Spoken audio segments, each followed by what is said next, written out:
Hello, and welcome to Read It and Don't Weep, the podcast that will help you breeze through your high school literature classes. Are you tired of struggling to understand the themes and characters in classic works of literature? Well, I've got you covered. I'm your host, Jackie Taggart, and I taught high school English for almost 20 years. Join me each episode as I dive into the world of high school literature and break down the essential elements of each work. From Shakespeare to Steinbeck, I'll cover it all. My goal is to give you valuable insight and analysis on some of the most popular high school literary texts, as well as tips and tricks for acing your tests and essays. Let's start reading.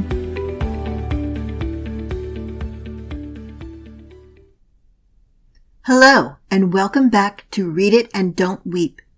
We are over halfway through Macbeth and beginning Act 4. It is a short act, but it includes lots of action. If you have not yet read up to this point, it would be a good idea to get caught up with your reading and listen to my other episodes before continuing.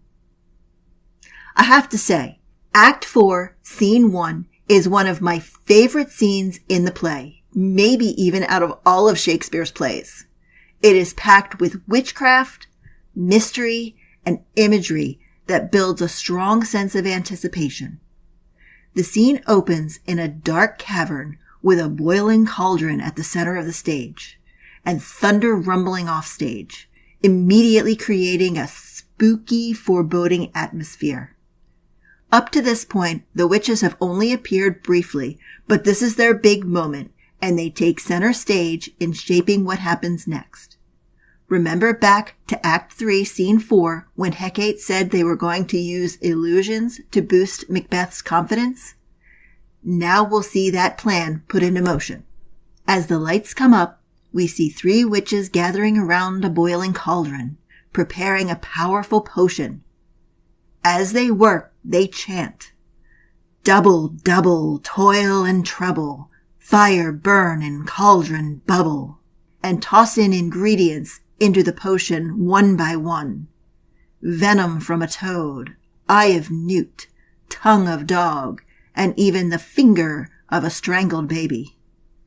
It makes me think back to the sailor's thumb in Act 1, Scene 3, but this potion is even more grotesque and symbolic, filled with images of decay, poison, and unnatural creatures.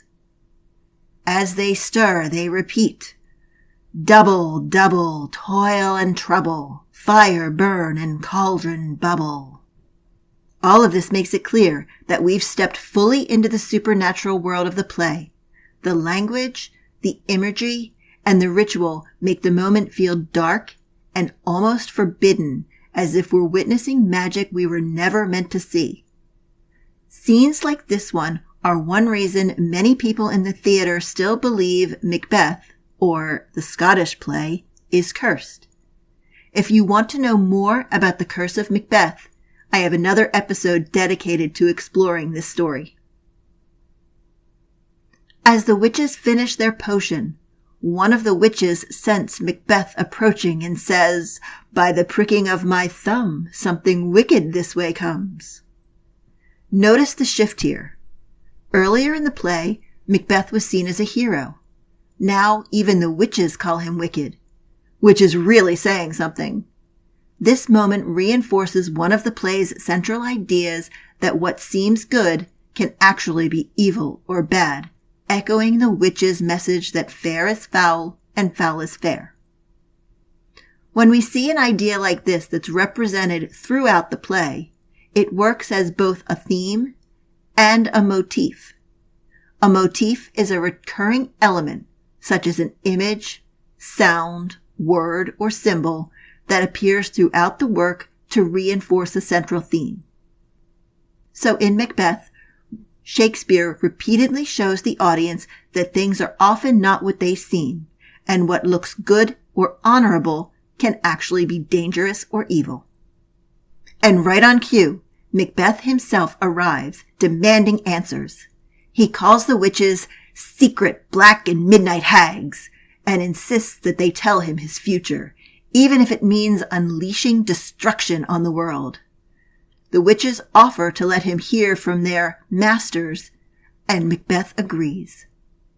At this point, they summon 3 apparitions, each one symbolic and each one speaking in riddles. The first apparition is an armed head, which warns Macbeth to beware Macduff. This confirms Macbeth's growing fear and paranoia that Macduff is up to something. The second apparition is a bloody child. This one tells Macbeth to be bold because no one born of a woman can harm him. On the surface, this sounds like protection, but the imagery of a bloody child hints that something is off about this promise. This also gives Macbeth overconfidence, just as Hecate predicted, as he thinks, isn't everyone born of a woman?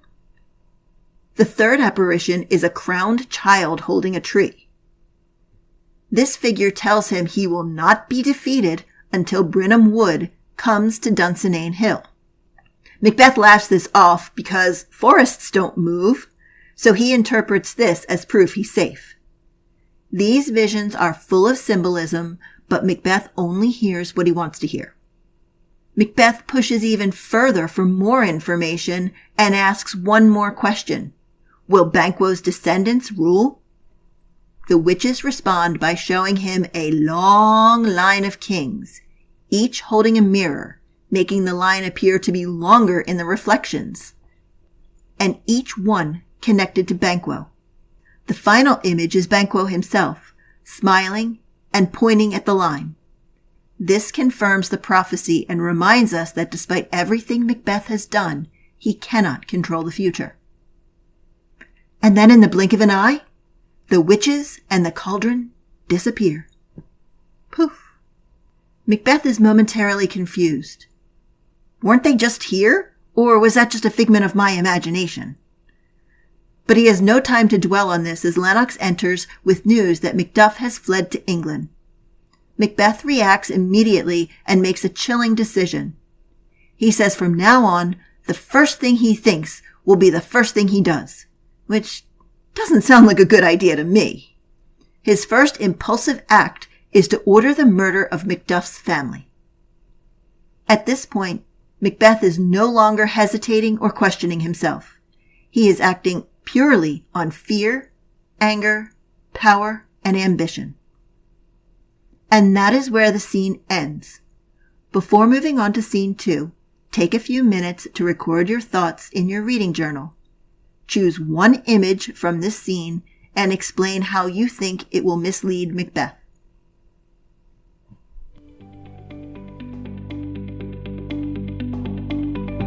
Hey teachers, are you looking for some top-notch resources to go along with this podcast episode? You'll find them right in my store. A quick click on the link in the show notes gets you right there. What awaits? A stash of guided questions, note-taking aids, and assessments to use with your students.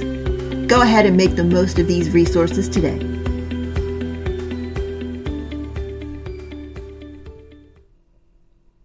Scene 2 is shorter, but it hits hard. We move to Macduff's castle in Fife, where Shakespeare shows us the human cost of Macbeth's choices more clearly than almost anywhere else in the play. Lady Macduff is furious that her husband has fled to England. She questions Ross, wondering what could make a man abandon his home and his family. To her, it looks like madness and even disloyalty. She argues that even the smallest bird will fight to protect its young. So how could Macduff leave his family behind? Ross tries to defend Macduff, saying he is wise and understands how dangerous things have become.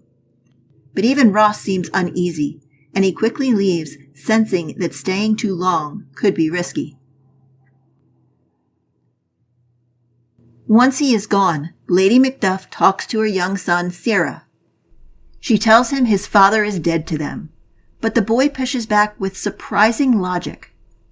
When they talk about what makes someone a traitor, the boy points out that there are plenty of liars in the world and not enough honest people to stop them.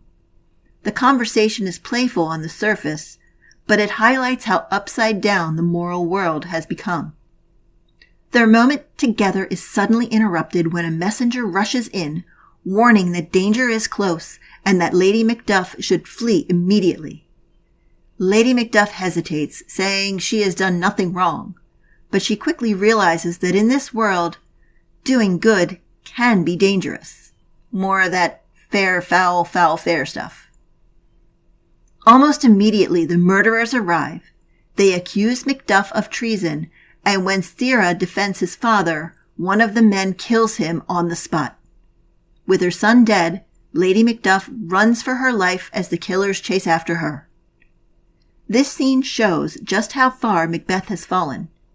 He is no longer targeting rivals for the throne. He is ordering the murder of innocent families. Before moving on to scene 3, take a few minutes to record your thoughts in your reading journal. Why is the murder of Macduff's family important, and what does it reveal about how Macbeth has changed?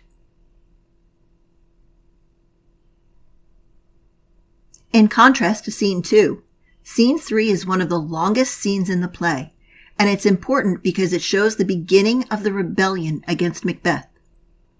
Scene 3 takes us to King Edward the Confessor's castle in England, where Macduff meets Malcolm, the rightful heir to the Scottish throne. Macduff urges Malcolm to act, saying Scotland is suffering more every day. He describes a country filled with grief. Macduff feels the time for action has come. But Malcolm is cautious. He worries that Macduff might actually be working for Macbeth. After all, Macbeth has not harmed Macduff directly yet, at least not that anyone knows about.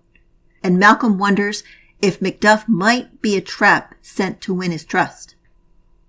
To test Macduff's loyalty, Malcolm pretends he would be an even worse king than Macbeth. First, he claims he would rule by endless lust. He says his desires would be so great that no women in Scotland could satisfy him.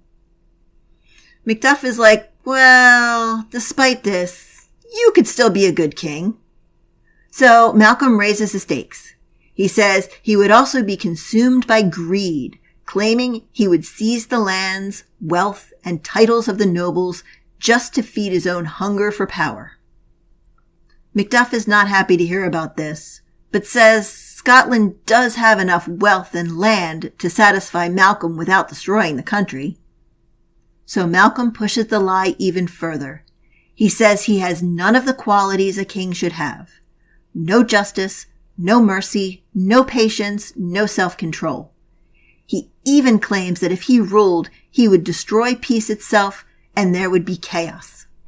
At this point, Macduff finally gives up hope. He cries, "These evils thou repeatest upon thyself have banished me from Scotland. O my breast, thy hope ends here." Basically, he has given up hope and Scotland is doomed. That reaction is exactly what Malcolm was looking for. Malcolm's grief proves he cares more about Scotland than about power or position. So at this point, Malcolm is basically like, JK, just kidding, I'm not actually any of those things. He admits he was lying to test Macduff's loyalty and says he does plan to return and fight for Scotland. He also reveals that an English army is already prepared to help.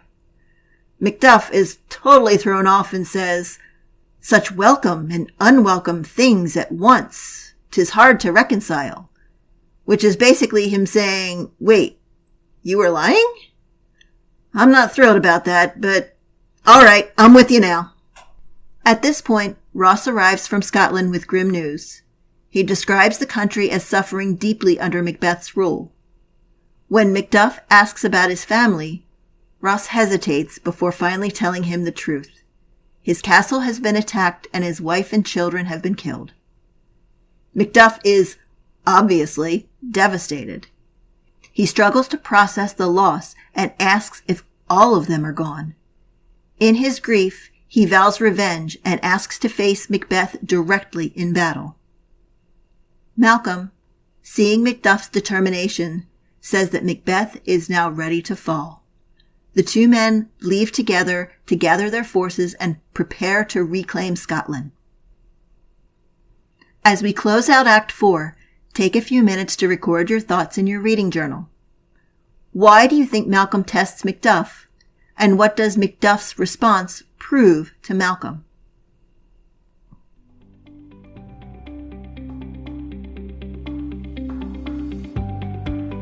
Thanks for listening to this episode of Read It and Don't Weep. Be sure to subscribe to the show so you will be notified when new episodes are released. If you liked today's show, please leave a review so others can discover my show. If you have any questions, comments, or suggestions for future episodes, drop me an email at readitanddon'tweep@gmail.com or reach out to me on social media. I'd love to hear from you. The links are in the show notes. Thank you for listening. I'm Jackie Taggart, and remember to read it and don't weep.